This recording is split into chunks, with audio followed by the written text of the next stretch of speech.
तर या सगळ्या अतिक्रमणाविषयी एक गोष्ट नागरिकांचं म्हणणं आहे की फक्त गोरगरिबांचे अतिक्रमण आणि सामान्य माणसांच्या अतिक्रमणावर कारवाई करू नका, तर जे धनदांडगे आहेत, ज्यांचे बंगले आहेत, ज्यांच्या रस्त्यावरचे सगळे बंगल्यांचं कंपाऊंड केलेलं आहे त्या पद्धतीने, म्हणजे आपल्याला आठवत असेल आयुक्तांनी तत्कालीन पालकमंत्री आणि आमदार सुरेश खाडे यांची अतिक्रमणाची भिंत पाडलेली होती, पण सांगलीमध्ये अजून अनेक अशा प्रकारचे अतिक्रमण आहेत की जी आयुक्तांनी काढलेली नाहीत. म्हणजे आपण जर बघितलं असेल तर पार्किंग प्लेस खूपच कमी ठिकाणी सांगलीत आहेत. म्हणजे बिल्डिंग आपण परमिशन दिलेली आहेत, पण त्याला पार्किंग नसल्यामुळं सर्व मुख्य रस्त्यांवर मोठ्या मोठ्या बिल्डिंगचं, हॉस्पिटलचं पार्किंग राहिलेलं आहे. आपण जर पाहिलं तर मुख्य सांगलीतले रस्ते असतील किंवा मिरजेतले रस्ते असतील हे अतिक्रमण युक्त आहेत.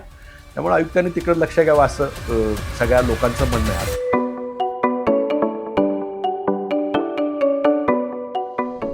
नमस्कार, मी हनुमंत मोहिते, हनुमंतमोहिते.सोनेरा या माझ्या यूट्यूब चॅनेलवर आपल्या सर्व प्रेक्षकांचं स्वागत आहे.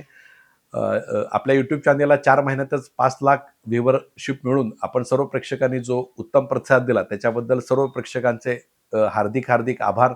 असंच प्रेम आपलं सुरूच राहावं आणि माझं हे चॅनेल आपण सबस्क्राईब करा, लाईक करा आणि शेअर करा.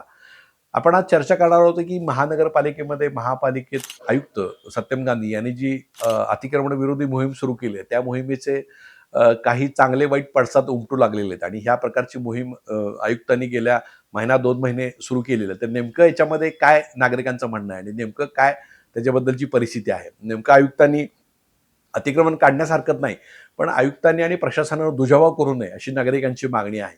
तर त्याच्याबद्दल आपण चर्चा करणार आहोत.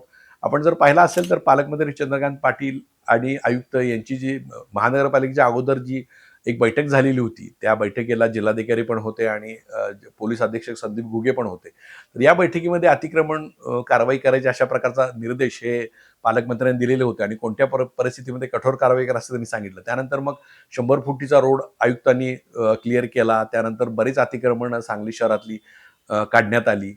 आणि मग आता आपण पाहिलं असेल तर आता विश्रामबाग चौकातील जी अतिक्रमण बरीच वर्ष होतीये, ज्या प्रकारची सदुष्ट खोकी होती ती काढण्यात आली. झुलेलाल चौक आणि पत्रकार नगरमधलं जे अतिक्रमण होतं ते पण आयुक्तांनी काढलं. पुढच्या काळामध्ये संजय नगर, अहिल्यानगरमध्ये सुद्धा अतिक्रमण काढण्याचा विषय आहे.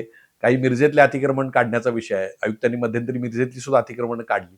तर या सगळ्या अतिक्रमणाविषयी एक गोष्ट नागरिकांचं म्हणणं आहे की फक्त गोरगरिबांचे अतिक्रमण आणि सामान्य माणसांच्या अतिक्रमणावर कारवाई करू नका, तर जे धनदांडगे आहेत, ज्यांचे बंगले आहेत, ज्यांच्या रस्त्यावरचे सगळे बंगल्यांचं कंपाऊंड केलेलं आहे त्या पद्धतीचं, म्हणजे आपल्याला आठवत असेल आयुक्तांनी तत्कालीन पालकमंत्री आणि आमदार सुरेश खाडे यांची अतिक्रमणाची भिंत पाडलेली होती, पण सांगलीमध्ये अजून अनेक अशा प्रकारचे अतिक्रमण आहेत की जी आयुक्तांनी काढलेली नाहीत. म्हणजे आपण जर बघितलं असेल तर पार्किंग प्लेस खूपच कमी ठिकाणी सांगलीत आहेत. म्हणजे बिल्डिंग आपण परमिशन दिलेली आहेत, पण त्याला पार्किंग नसल्यामुळं सर्व मुख्य रस्त्यांवर मोठ्या मोठ्या बिल्डिंगचं, हॉस्पिटलचं पार्किंग राहिलेलं आहे. आपण जर पाहिलं तर मुख्य सांगलीतले रस्ते असतील किंवा मिरजेतले रस्ते असतील हे अतिक्रमण युक्त आहेत.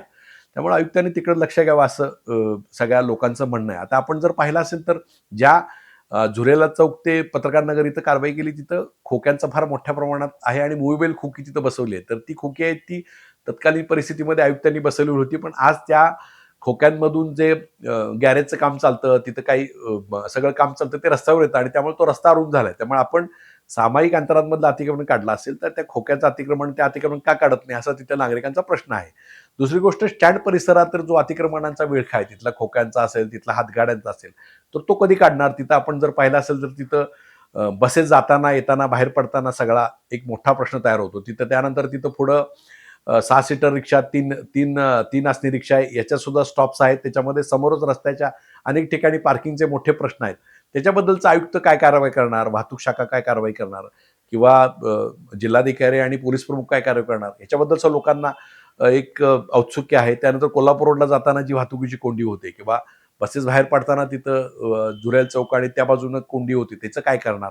त्यानंतर शहरातला जो मुख्य रस्ता आहे, म्हणजे एक आपण स्टँड असेल, शिवाजी पुतळा असेल, त्यानंतर महानगरपालिका स्टेशन चौक असेल, पुष्करज चौक असेल, हा रस्ता असेल किंवा एसटी स्टँड असेल, झुलेलाल चौक असेल, त्यानंतर मग सांगली सिव्हिल हॉस्पिटल रोड असेल, मिरजेतले आपण जर महात्मा गांधी रोड असेल, जर तिथं बघितलं असेल तर तिथं मिशन हॉस्पिटल चौक असेल, त्यानंतर कारखाना परिसरातला चौक असेल, त्यानंतर आपण कॉलेज कॉर्नरचा चौक असेल, विश्रामबाग चौक असेल, सांगलीला चांदणी चौक असेल, तर या प्रकारच्या चौकांमधले जे सगळं अतिक्रमण आहे, तिथले स्टॉप्स आहेत, तिथले सगळे गाड्यांचं अतिक्रमण असेल, तर हे सगळे महत्त्वाचे रस्ते फेरीवाले मुक्त होणार आहेत का?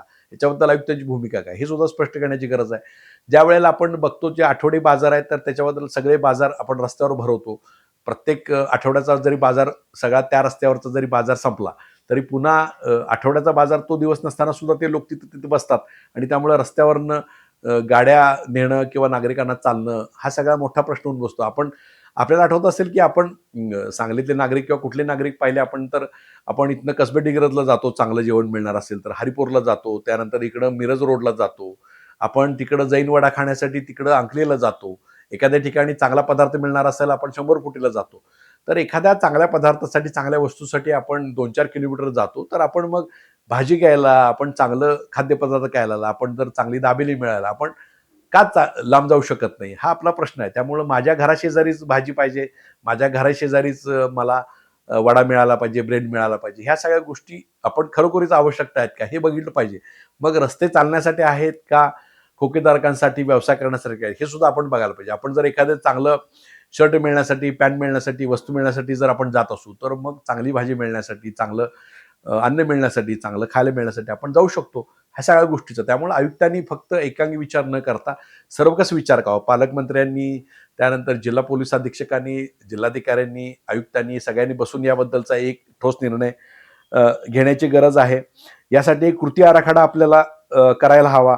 त्या पद्धतीनं महत्त्वाचे सगळे महत्त्वाचे रस्ते आहेत, जे 80 फुटी रस्ते आहेत, 100 फुटी रस्ते आहेत, जे प्रस्तावित रस्ते आहेत, त्याच्यामध्ये सुद्धा धरणदांडग्यांनी काय अतिक्रमणे केली आहेत, त्यांचे बंगले आहेत, त्या बंगल्याच्या शेजारी सगळं बाहेरचं आउटहाऊस सगळ्या गोष्टी आहेत, तर त्याचं सुद्धा अतिक्रमण काढावं. फक्त गोरगरिबांना त्रास देऊन काही उपयोग नाही, तर त्याचा सर्वकष कृती आराखडा काढण्याची गरज आहे. तरच मग दुजाभाव होणार नाही आणि सर्वांना न्याय मिळेल.